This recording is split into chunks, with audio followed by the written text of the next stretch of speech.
Olha aí, meu amigo, de novo o tema inflação aqui no meu canal.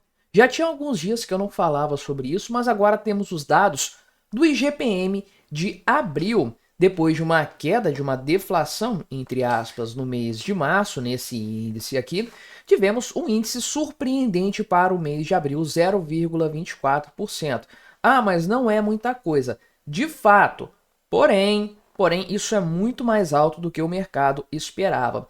Deu uma surpreendida no mercado porque a expectativa era de um recuo nos preços, pois é, de 0,09%, ou seja, uma deflação era o que se previa para este mês, que na prática coloca aí, né, uma piora de 0,33% na expectativa do mercado. Não é um bom sinal de fato, o que eleva o acumulado de 12 meses para 8,5%. Muito mais, absurdamente mais do que os 4,5%, que é o máximo, né, o limite tolerável da inflação no Brasil, de acordo com a meta de inflação. Eu sei, o índice IGPM não é usado para essa finalidade, mas como eu sempre gosto de dizer aqui no canal, confio mais nesse índice do que no IPCA lá do IBGE do Márcio Postman. Ali realmente não dá para acreditar. Vamos então conversar sobre esse assunto, mas antes não se esqueça de se inscrever no meu canal se você ainda não for inscrito, e se você quiser colaborar ainda mais com o meu trabalho, você pode se tornar membro patrocinador. É só clicar no botão Seja Membro aí embaixo, com valores a partir de R$ 1,99 por mês. Isso me ajuda bastante, pode ter certeza disso. Pois bem, né? Então, o índice aqui foi divulgado pela Fundação Getúlio Vargas, o IGPM. Não é o índice do mês fechado de abril, ele pega do dia 20 de um mês até o dia 20 do mês subsequente. Ainda vai sair o resultado do IGPDI, provavelmente lá por volta do dia 10 de maio. Agora a gente está aí no dia 29, fechando o mês de abril, dia que eu estou gravando esse vídeo, devo publicá-lo no dia 30. Então a Fundação Getúlio Vargas liberou o seu índice, que não é, conforme eu falei, o oficial do governo, aquele que norteia as políticas públicas. Esse índice é o IPCA, que é lá do IBGE. Então, ele está com um resultado acumulado mais favorável para o governo, vamos dizer assim, do que o IGPM. Só que, convenhamos, o IGPM está muito mais adequado à realidade. Esse é o grande ponto. E, na medida em que o dólar tem retrocedido em seu valor, é natural que os índices mensais de inflação também ou sejam mais baixos ou mesmo sejam deflacionários, como aconteceu no mês de março. Veja que houve uma queda generalizada de preços de 0,34%, parcialmente revertida pelo mês de abril deste ano, 0,24%, que é natural também dado o cenário do mês de fevereiro, que foi bastante ruim. Isso em todos os índices. Todos apontaram a inflação acima de 1%. Lembrando que eu estou usando aqui inflação e deflação de acordo com a nomenclatura do establishment, do Estado, da grande mídia e etc. Esse pessoal usa a definição de preços, para alta e queda de preços, para explicar o que é inflação, o que é deflação. Inflação e deflação estão relacionados à base monetária, aumento ou queda na base monetária.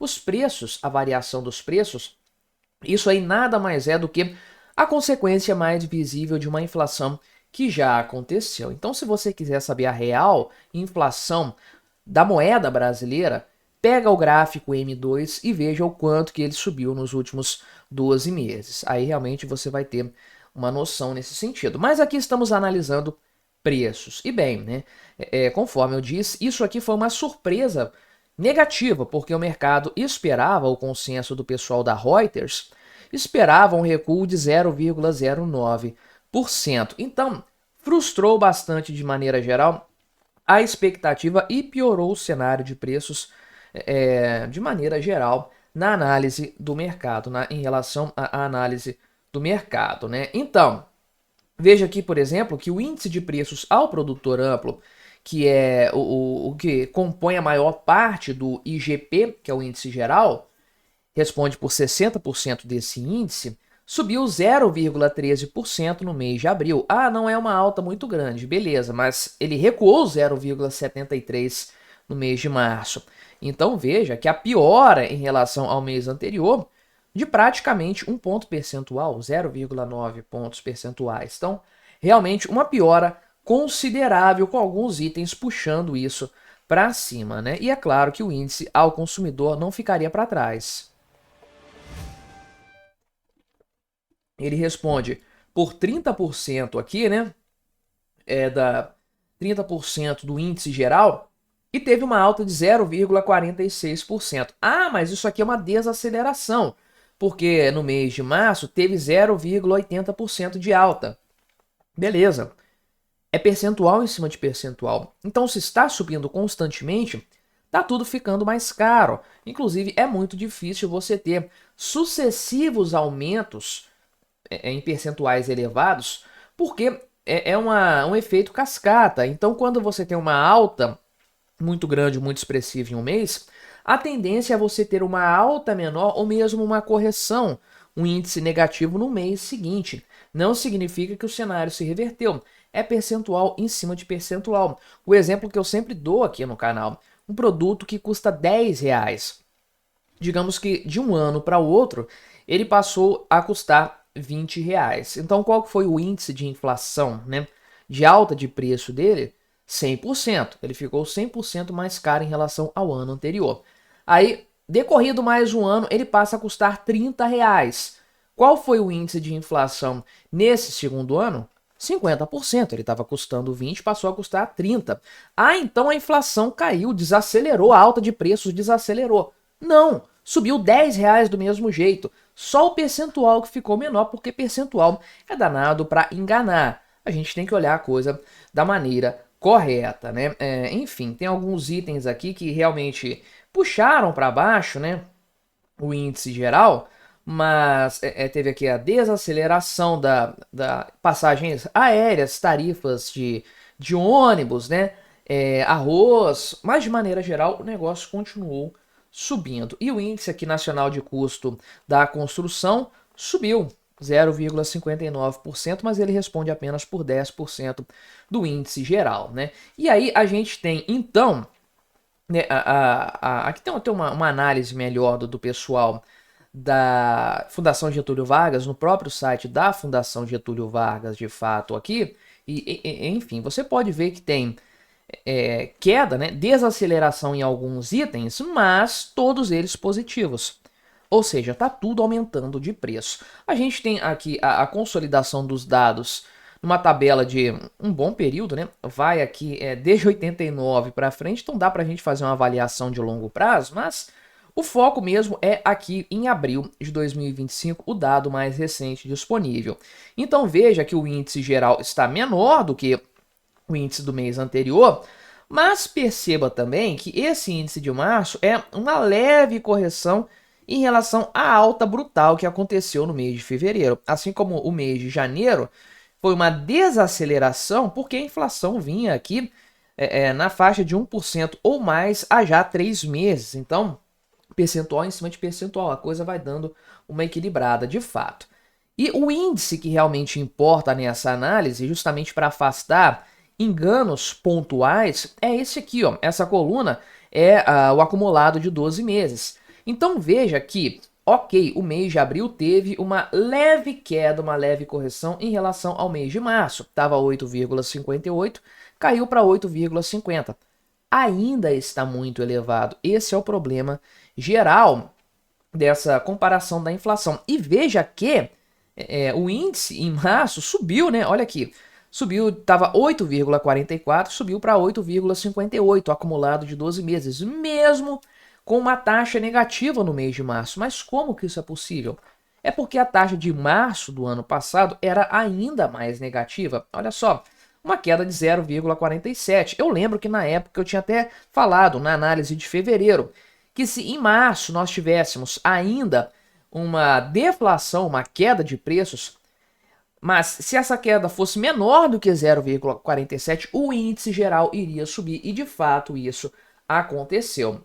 Agora, como o mês de abril de 2024 teve 0,31% de inflação, então nós substituímos aquele mês por 0,24, agora uma leve queda para 8,50. E bem, se isso aqui chegar perto dos 9%, né, uma piora nos próximos meses, é um cenário que eu falei que é bastante significativo.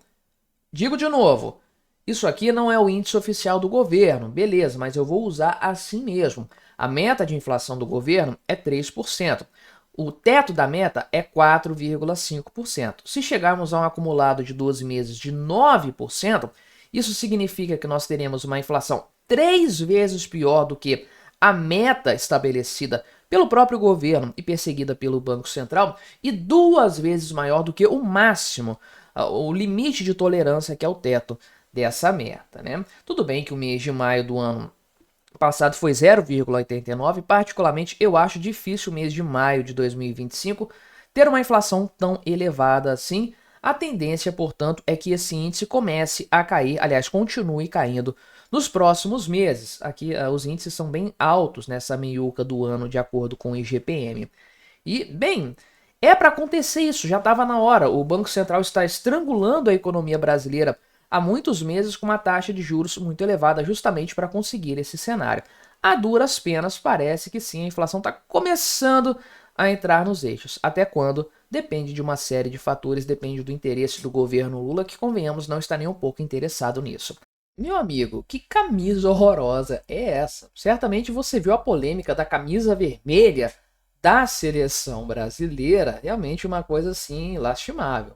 Convenhamos que bobagem, que besteira isso aqui, né? Não é a imagem oficial, essa aqui com coisas indígenas, não. Isso foi uma postagem que acabou viralizando nas redes sociais, aí, etc. Mas o assunto causou toda uma comoção nacional. É claro que isso caiu no campo da política, né? Você tem a camisa verde e amarela aqui, tá mais ou menos relacionada às manifestações pró-Bolsonaro, as manifestações de direita, e me aparece essa camisa vermelha, que é o exato oposto do espectro político. Aí causa aquele negócio de dividir o Brasil de novo, cair no campo político, etc. Aí o pessoal da Veja me vem, né? Fúria bolsonarista contra a camisa vermelha da seleção brasileira, pelo amor de Deus, até parece que quem ficou revoltado com isso foi só bolsonarista. Não, né, meu amigo? Até gente de esquerda, comentaristas esportivos claramente de esquerda, reclamaram dessa bosta horrorosa aqui, vermelha, que não tem nada a ver com o histórico do Brasil, não tem nada a ver com as características tipicamente brasileiras, né? A ponto aqui, inclusive, né, de um deputado propor aqui, né, o Zé Trovão, claro, né? Tudo bem, é o naipe do deputado, né? Mas, enfim, propor aqui, né, a substituição da camisa tradicional da seleção brasileira por uma camisa vermelha, né? Seria aqui a obrigação do uso das cores oficiais da bandeira nos uniformes, né? Enfim, tem até uma explicação aqui do porquê que seria essa camisa vermelha, etc. Nada oficial por enquanto, porque, ao que parece, a CBF negou que o próximo uniforme da seleção vai ser vermelho e, inclusive, falou aqui, né, que, na verdade, os uniformes só vão ser apresentados em junho deste ano e nenhum uniforme até o momento foi aprovado pela CBF. Mas algo me diz que sim. Isso aqui foi um vazamento daquele tipo de vazamento autorizado para ver como seria a repercussão antes de fato, levar a coisa adiante. Como a repercussão foi muito negativa, eu acredito que, felizmente, essa ideia não vai para frente. Vamos conversar sobre esse assunto então, mas antes não se esqueça de se inscrever no meu canal se você ainda não for inscrito. E se você quiser colaborar ainda mais com o meu trabalho, você pode se tornar membro patrocinador do meu canal, com valores a partir de R$ 1,99 por mês. Isso me ajuda bastante, pode ter certeza disso. E vamos lá, né? Que coisa de mau gosto da gota. Que coisa horrorosa, né?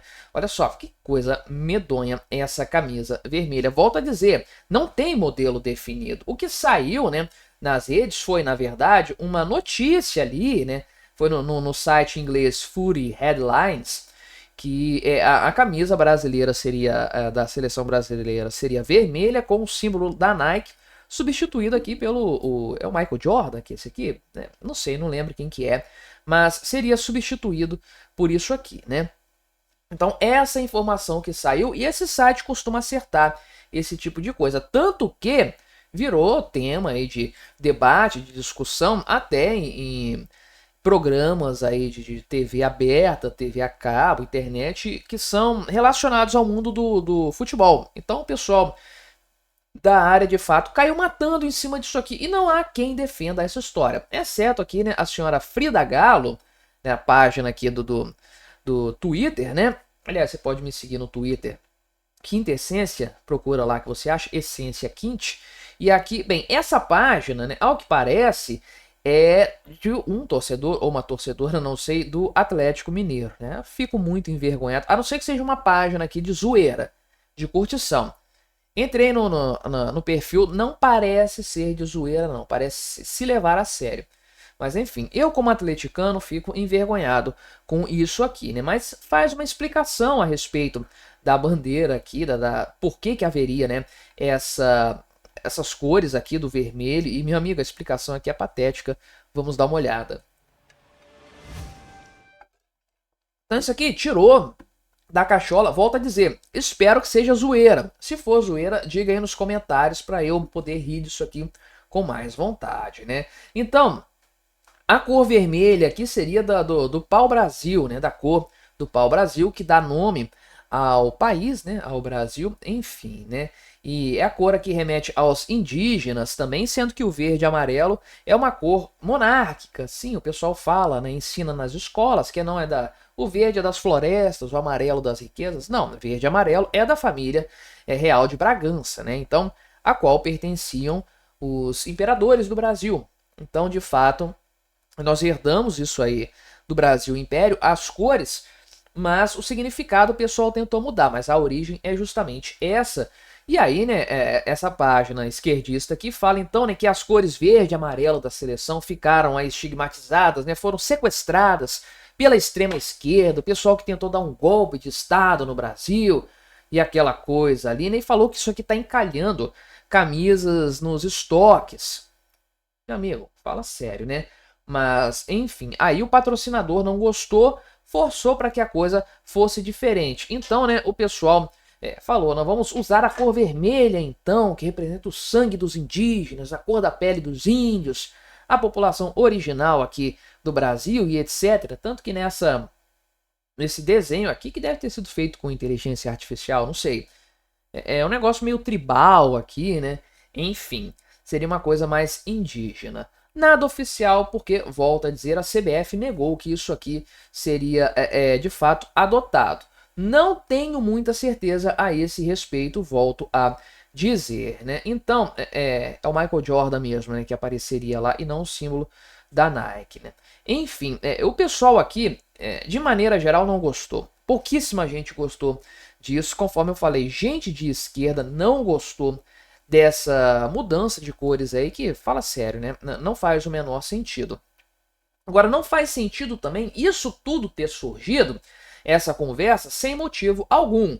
Para mim, tem um claro motivo. A CBF plantou esse negócio, essa informação.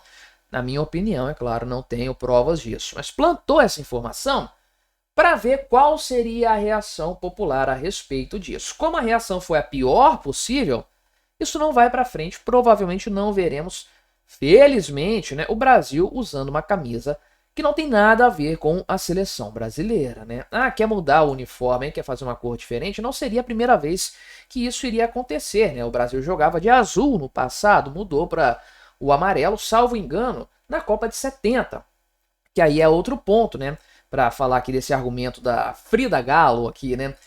Que não, porque o amarelo aqui da seleção brasileira foi sequestrado pela direita, por golpistas. Caramba, esse amarelo nasceu, né, começou a ser usado em 1970, na época da ditadura militar. Pois é, Emílio Garrastazu Médici.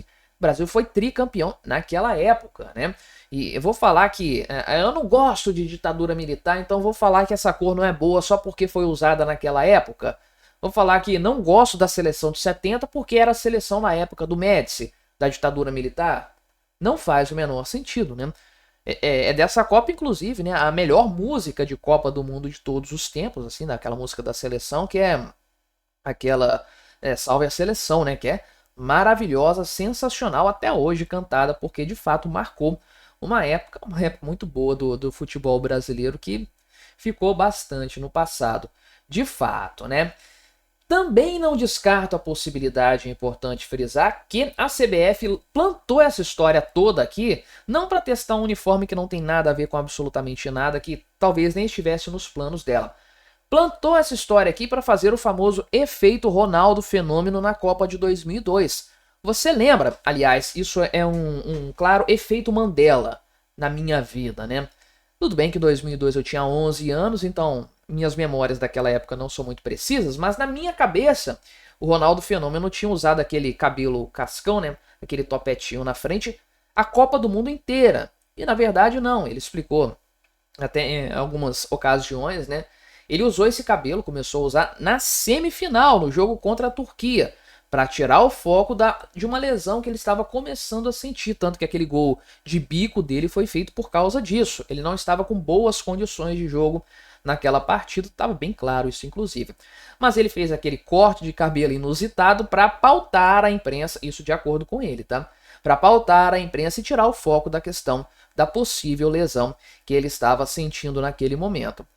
Não duvido nada que a CBF lançou essa braba aqui para tirar o foco dos problemas de fato que a seleção brasileira está enfrentando, questão de troca de técnicos, péssimos resultados recentes, enfim, tirar o foco do que realmente importa para algo bastante trivial. Torço para que seja qualquer coisa menos que a ideia da CBF tenha sido realmente colocar essa pataquada para valer. Olha aí, meu amigo, o senhor Sidônio Palmeira era a grande aposta do governo Lula, o principal ministro dele hoje, sem sombra de dúvidas, o que mais se encontra com o presidente, participa de todas as reuniões para direcionar a comunicação do governo e tudo mais. A comunicação foi tratada nos últimos 2 anos como sendo o calcanhar de Aquiles do governo, porque o governo é muito bom, a administração é muito boa, a economia está indo de vento e popa. As pessoas só não sabem disso, elas só não são informadas disso. O problema está na comunicação. Pois bem, o cara está há 3 meses no comando da SECOM do governo Lula e as redes sociais do Molusco tiveram uma queda de engajamento nesse período, 10% de queda nas interações, que já eram bastante ruins antes, mas não apenas isso. A direita cresceu nesse mesmo período, ou seja, a esquerda já tinha uma participação pífia nas redes sociais. Essa participação diminuiu e a direita, que sempre deitou e rolou nas redes, está cada vez mais forte, mais presente. O método Sidônio Palmeira realmente não está funcionando. Vamos conversar sobre isso, mas antes não se esqueça de se inscrever no meu canal se você ainda não for inscrito. E se você quiser colaborar ainda mais com o meu trabalho, você pode se tornar membro patrocinador do meu canal a partir de R$ 1,99 por mês. Isso me ajuda bastante, pode ter certeza disso. Pois bem, então veja só, né? Sidônio Palmeira, 3 meses de SECOM, era a grande aposta, agora vai, marqueteiro do Lula da campanha eleitoral, vai fazer o negócio acontecer. E eu já tinha falado isso lá atrás. O cara, ok, foi bem sucedido como marqueteiro do Lula. Tudo bem que a vitória do Lula se deve muito mais a outros fatores, né? Mas deixa isso pra lá. Só que eu já tinha citado o fato de que campanha eleitoral é uma coisa, governo é outra totalmente diferente. Na campanha eleitoral, principalmente de um cara que estava disputando contra o atual presidente, não o então presidente, é uma disputa de guerra, de ataque, né? De você apontar o que há de negativo no seu adversário e falar o que você vai fazer. Um monte de promessas vazias, obviamente, mas pintar um cenário idílico para enganar o povo. Isso funciona na campanha eleitoral, beleza, o Lula sempre fez isso. Agora, no governo, a história é diferente, porque não adianta ficar atacando o governo anterior. Já tem 2 anos de governo Lula. O que o governo Bolsonaro ainda impacta no atual governo? É a desculpa que estão usando lá para o negócio do INSS, que não, isso aí é culpa do governo Bolsonaro. Não cola mais a essa altura do campeonato. Na altura do campeonato em que o Sidônio entrou, a metade do mandato do Lula. Então, para além disso, o governo não adianta ele ficar prometendo. Ele tem que entregar o que prometeu na campanha eleitoral e ele não consegue fazer isso. Cadê a picanha? Cadê a cervejinha do povo? Pois é, né? Então, o que o povo está vendo na prática é uma piora da economia, uma piora considerável. Então não tem propaganda, não tem marqueteiro que dê jeito nisso aí. A realidade é implacável. E os números estão aí para provar esse meu ponto. Veja aqui, né, que a comparação do resultado aqui das redes sociais do Lula desde a entrada do Sidônio Palmeira é uma coisa completamente patética, né? Veja aqui que, ok, né?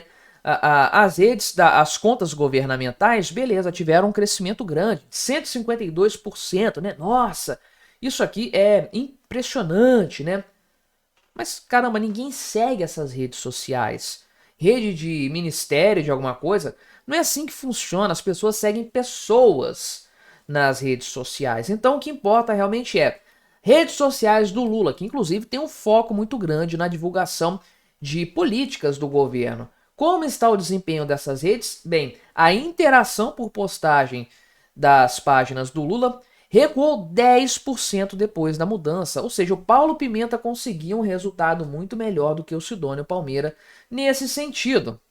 Isso aqui é uma análise, tá? Apenas para frisar, feita aqui pela consultoria Bytes, a pedido do jornal O Globo, que é onde eu estou olhando essa notícia aqui, né? Então, o próprio diretor aqui da Bytes falou o seguinte, né? Que houve um crescimento significativo no engajamento dos perfis institucionais, porém, isso aí não se reverte em aumento da popularidade do Lula, porque ele tem uma capacidade de falar com um público muito maior. Então veja aqui que o governo como um todo, mesmo com esse aumento aí, teve um total de 4,65 milhões de engajamentos em suas publicações. O governo todo, todas as páginas oficiais institucionais.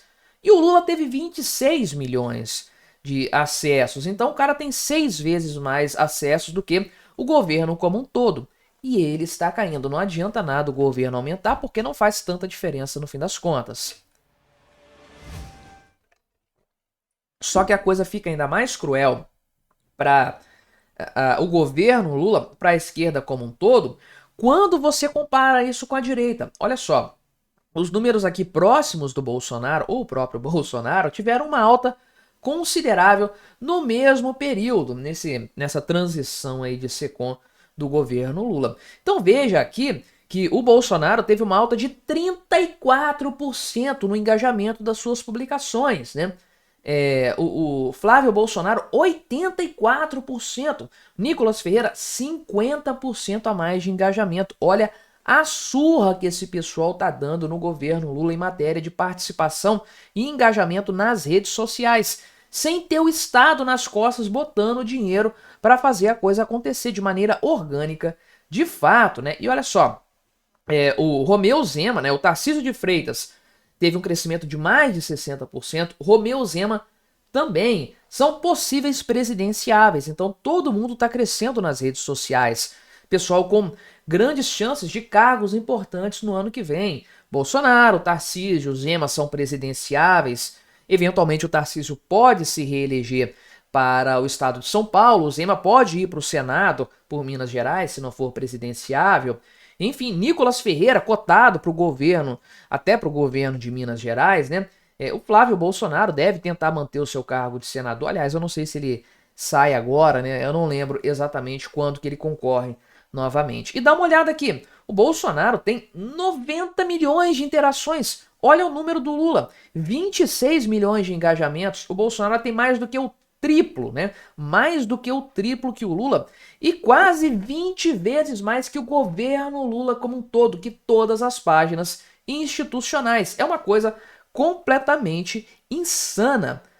A direita massacra a esquerda nas redes sociais. Por isso, né, quando você se perguntar por que a esquerda quer tanto controlar as redes sociais, está aqui, a esquerda não consegue competir nas redes sociais. Ela quer banir todo mundo de direita porque é o que dá para fazer para controlar isso. Vencer no argumento, vencer no engajamento, vencer no debate, no areópago das redes sociais, isso aí a esquerda realmente não consegue. Está muito longe disso, de fato, né? Enfim, inclusive aqui a própria professora aqui, Letícia Capone, né?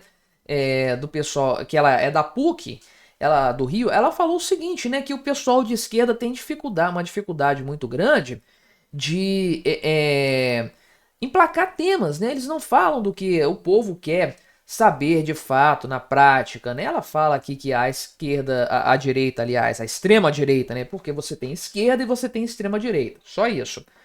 A extrema direita gera um conteúdo divisivo e essas coisas aí, então isso causa mais polêmica, mais engajamento, enfim, né?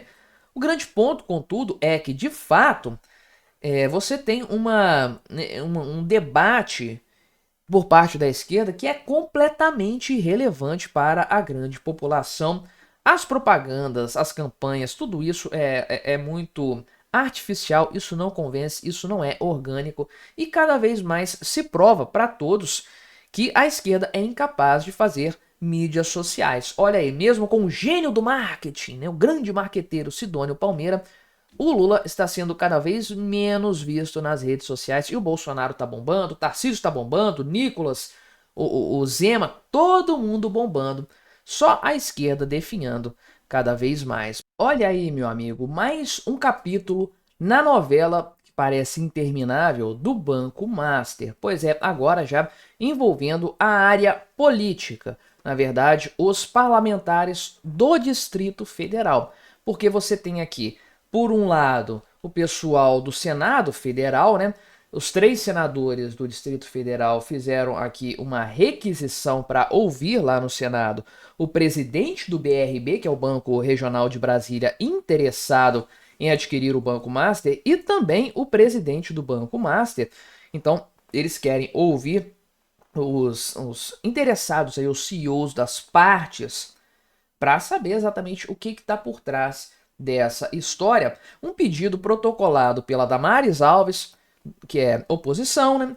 Isalci Lucas, que é do PL, também oposição, e Leila Barros, ok, que é PDT, partido aliado do governo Lula. Mas poderia se dizer que aqui é mais a oposição puxando. Só que, olha só, também os deputados, deputados do PT do Distrito Federal, e acredite ou não, tem 3 deputados do Distrito Federal petistas, Érica Cocai, Chico Vigilante e Gabriel Magno, também fizeram uma requisição, né? Aliás, cobraram mais documentos para analisar essa compra, tiveram uma reunião ali com o pessoal do Banco Central, né, com Gabriel Galípolo, enfim. Ou seja, oposição e situação estão, pelo menos no Congresso Nacional, contra essa operação financeira. Aí a coisa começa a ficar mais complicada. Quando nenhum lado quer apoiar isso, quer comprar esse barato, a coisa realmente começa a ficar complicada. E fica ainda pior quando a gente tem acesso a essa notícia aqui, publicada hoje, 29 de abril, de que a Polícia Federal está investigando o Banco Master desde o ano passado por causa dos precatórios, que seriam uma parte substancial da carteira de ativos do banco, uma parte, inclusive, que é de interesse de muitos agentes financeiros. Vamos conversar sobre essa história, porque cada vez a coisa fica pior. Mas antes, não se esqueça de se inscrever no meu canal se você ainda não for inscrito, e se você quiser colaborar ainda mais com o meu trabalho, você pode se tornar membro patrocinador do meu canal, com valores a partir de R$ 1,99 por mês. Isso me ajuda bastante, pode ter certeza disso. Pois bem, vamos começar com esse negócio da Polícia Federal, então. Do que se trata, né? Então, a investigação começou em março do ano passado. Então, tem um ano de investigação, o inquérito já tem mais de 900 páginas. Realmente, é uma coisa, assim, bastante complicada, né? E quem que fez a denúncia disso aqui foi o fundo ESH Theta. Esse fundo também procurou o Banco Central porque identificou alguns problemas aí, algumas coisas, né? Uma operação atípica, um modo de operação atípico, né? Nos fundos de investimentos ligados ao Banco Master, administrados por ele, né? Então, o que que acontece? Basicamente, o que a denúncia mostra, né? A questão dos precatórios. O Banco Master tem ali uma carteira de precatórios, que é um recebimento interessante para o banco, porque ele consegue um desconto muito grande nisso aí. Então a pessoa tem um precatório para receber do governo, sabe-se lá quando, né? Isso aí pode entrar numa fila aqui interminável. A pessoa acaba negociando isso com um banco particular para receber parte do valor, né? Recebe de uma vez isso aí, e o banco fica com a dívida para cobrar do governo depois. E é claro que esse mar de precatórios administrados pelo Banco Master chamaram a atenção até porque o Lula começou a pagar isso a toca de caixa. Ficou uma coisa bastante suspeita. Lá naquela época que o Lula começou com isso, final de 2023, já havia suspeitas de que tinha interesse de banco por trás disso. Mas olha a situação. Então, o Banco Master, né, ele estaria... Como que ele estaria comprando esses precatórios, né?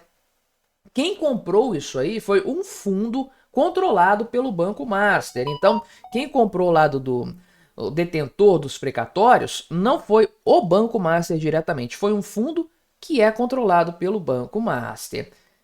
E depois o que esse fundo fez? Vendeu para o Banco Master esses precatórios. Então o fundo compra do indivíduo ali e vende para o Banco Master.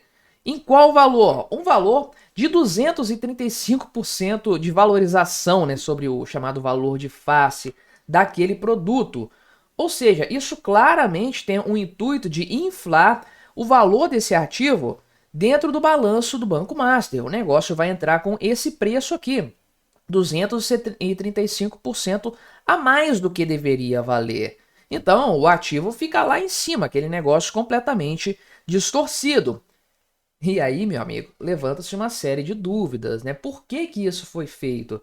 Parece uma operação estranha, porque se o Banco Master estivesse comprando de terceiros, um fundo que não tem relação nenhuma com o banco, poderia-se dizer que foi um mau negócio. Maus negócios são feitos. Agora, o fundo é controlado pelo Banco Master, vai vender esse negócio com uma valorização tão expressiva assim?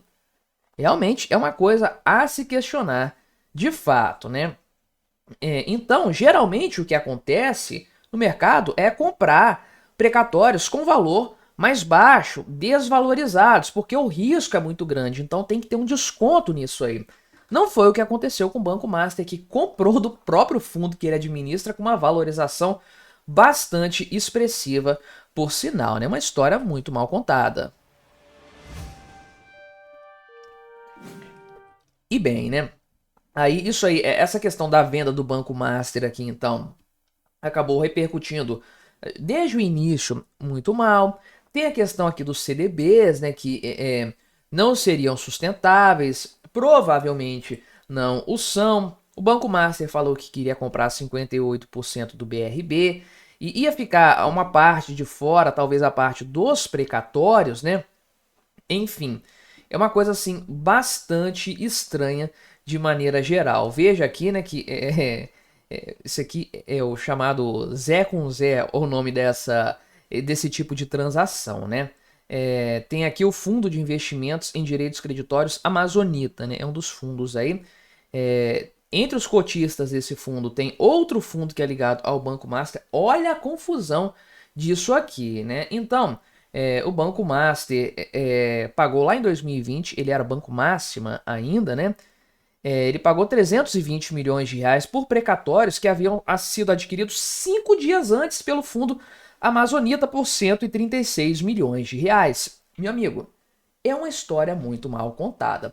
E aí, como a coisa vai ficando muito escandalosa, com possível repercussão negativa para os cofres do Distrito Federal, uma vez que esse banco aqui, BRB, tem como principal acionista, né, 95% do banco pertence ao governo do Distrito Federal, então realmente, né, a questão acaba chamando a atenção dos parlamentares. Tanto que tá aqui o pessoal do PL, pessoal do Republicanos, pessoal do PDT e do PT, todo mundo questionando essa aquisição que, segundo os parlamentares aqui, é polêmica, né? Uma aquisição polêmica, porque o Banco Master passa por uma significativa desconfiança do mercado. E aí, é claro que isso vai trazer algum tipo de problema, sem sombra de dúvidas, pode eventualmente até atrasar essa aquisição.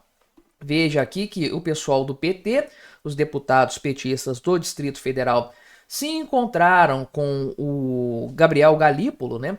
Tiveram uma reunião hoje, dia 29 de abril, dia que eu estou gravando este vídeo, e afirmaram depois disso aí que o BRB não entregou todos os documentos necessários para que o Banco Central analise essa aquisição. Inclusive, não se sabe ainda, de acordo com esses deputados, qual parte do Banco Master vai ser incorporada ao BRB, ao balanço do BRB, né? Então, essa análise aqui tá pendente ainda, não vai ser mandada por enquanto para o CAD, porque a documentação de fato ainda não é suficiente. Enfim, né? A questão de fato aí está em suspenso. E a cada vez mais, né, se investiga mais, se analisa mais, pior a história fica. Isso ainda vai ter muita repercussão, sem sombra de dúvidas. Cada vez que se cava um pouco, se acha um novo esqueleto ali e com certeza vai ter mais coisa para ser encontrada. E aí fica a grande questão, até onde essa história vai. Meu amigo, o escândalo do INSS está cada vez mais escabroso. Na medida em que coisas vão sendo investigadas, o escândalo se torna ainda maior. Por exemplo, aqui, o caso de uma mulher que era sozinha, ela presidente de duas associações que promoviam descontos do pagamento dos idosos, dos aposentados, dos pensionistas, e ela, nessa mamata aí, viajou 33 vezes, meu amigo, em menos de um ano, inclusive aqui para Dubai, para Paris, para Lisboa, tudo com a grana dos aposentados. De acordo com a investigação da Polícia Federal, não sou eu que estou falando isso aí. A coisa vai ficando cada vez mais escabrosa e na medida que esses detalhes sórdidos vão aparecendo, todo o escândalo, toda essa polêmica se torna mais cruel. O que está sendo feito às custas dos aposentados no Brasil? Isso é uma coisa hedionda. E, como você sabe muito bem, filho feio não tem pai, né? O pessoal aqui bolsonarista, né? Como diz a grande mídia, os bolsonaristas estão explorando essa fraude para colocar o rótulo de corrupção no Lula. Como se fosse necessário colocar mais algum rótulo de corrupção no Lula, no PT, a essa altura do campeonato. Enquanto isso, né, os deputados do PT vão culpar o Bolsonaro por fraude no INSS, vão tentar fazer o exato oposto nessa história aqui, meu amigo. Muito engraçada essa situação aqui, sem sombra de dúvidas, né? Então, vamos dar uma olhada nesse ponto, vamos analisar essas questões aqui de maneira geral, porque são realmente escandalosas, né? Mas antes, não se esqueça de se inscrever no meu canal se você ainda não for inscrito, e se você quiser colaborar ainda mais com o meu trabalho, você pode se tornar membro patrocinador aqui do canal, com valores a partir de R$ 1,99 por mês. Isso aí me ajuda bastante, pode ter certeza disso, né? E você quer ver uma coisa pior? Olha só, o PDT já mandou o seu ultimato para o governo Lula. Carlos Lupe é o presidente aliás, o ministro da Previdência Social, um cara que já se sabe agora fez vistas grossas em relação ao que estava acontecendo no INSS. Sim, o Stefanuto Rodô, o presidente do INSS, foi demitido, mas a culpa do Carlos Lupe está aí ainda para ser averiguada. E ele é do PDT, base aliada do governo Lula, e é uma peça-chave no sentido de garantir o apoio desse partido ao governo atual. Tanto que, né, o senhor Mário Heringer, né, que é líder do PDT na Câmara, afirmou claramente que se o Carlos Lupe for demitido, o PDT vai sair da base do governo. E eu não duvido nada que eles estão querendo mesmo, só estão usando isso aí como argumento, né? Talvez seja inevitável a saída do Carlos Lupe, então já querem desembarcar do governo, vão aproveitar esse embalo aí, né? Então, ele está falando aqui que isso seria um sinal de que o PT não tem reciprocidade com os que apoiam ele e tudo mais, né? Enfim, aliás, o Carlos Lupe é presidente do PDT, embora licenciado, né? Enfim, claro que o Carlos Lupe vai sobrar para ele nessa história. Eu defendo bastante esse ponto aqui no canal. Se não sobrar, é porque o PT não pode abrir mão do apoio do PDT. Mas motivos para o Carlos Lupe ser demitido tem de sobra e o governo Lula sabe muito bem disso e preferiria demitir o cara de fato porque ele está enfiando os pés pelas mãos. Ou então ele sabe de muita coisa e pode comprometer o governo, não sei. Mas o Carlos Lupe não se ajuda e não ajuda o governo Lula de maneira geral, né? Esse caso aqui dessa fraude, olha, né? Para você ter uma noção do problema. Isso é um problema de duas associações, no caso de uma pessoa. Tem uma multidão envolvida nessa história. Então, essa senhora aqui, ela era presidente de duas associações ao mesmo tempo, né? Então veja aqui que ela foi presidente dessa AAPEN aqui e dessa AAPB, que se você olhar aqui, né, a Associação dos Aposentados e Pensionistas Nacional, que concordância, não, nacional é da associação. Por que então não a Associação Nacional dos Aposentados e Pensionistas, né? Mas enfim, e a Associação dos Aposentados e Pensionistas do Brasil, e eu te pergunto, não é mais ou menos a mesma coisa, né? Inclusive, ambas as associações funcionaram no mesmo lugar, no mesmo endereço, de fato, ao mesmo tempo. Então, é a mesma coisa na prática, só que abre margem para ver múltiplos descontos ou descontos diferentes aí dentro das possibilidades que eram abertas para cada associação, muito provavelmente. Então, só dessa galera aqui, dessas duas instituições, foram feitos aqui descontos, né? Pessoas físicas e jurídicas relacionadas a essa senhora aí receberam 14 milhões de reais dessas entidades associativas e de empresas aí que estão relacionadas também de maneira geral, né? E aí ela deitou e rolou, de acordo com a Polícia Federal, tá?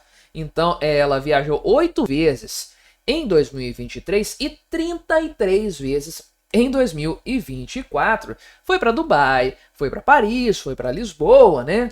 Pois bem, claro, é fácil. Ir para esse monte de lugar com o dinheiro dos outros é tranquilo de fato, né?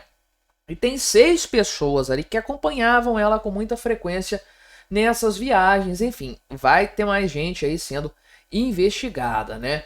Porque olha só, foram 211 mandados desse tipo, parecido com o que pegou essa mulher aqui, em 13 estados e no Distrito Federal. Então isso é generalizado, meu amigo. Vai ter para tudo quanto é lado esse tipo de treta acontecendo. E aí, é claro que, na medida em que o nível do que estava sendo feito vai ficando mais claro, mais problemática se torna a omissão dos órgãos responsáveis nisso aí. E o Ministério da Previdência Social fechou os olhos totalmente para os problemas que foram alertados pelo Tribunal de Contas, pela Controladoria Geral da União, pelo próprio INSS, por gente da mídia de maneira geral, enfim, né? O que não faltaram foram avisos a esse respeito, simplesmente não quiseram fazer nada de fato, né? Enfim, é claro que a direita tem que fazer isso aqui, colar a culpa disso no governo Lula, porque é culpa do governo Lula de fato, né? Enfim, então, o pessoal fala aqui, inclusive, do sindicato do irmão do Lula. Outro problema grande para o Lula nessa história aqui também, né? O Frei Chico, né? Enfim, esse sindicato aqui foi alvo de investigação, né? E então, não dá para saber se ele vai ter algum tipo de relação nesse sentido aqui, né?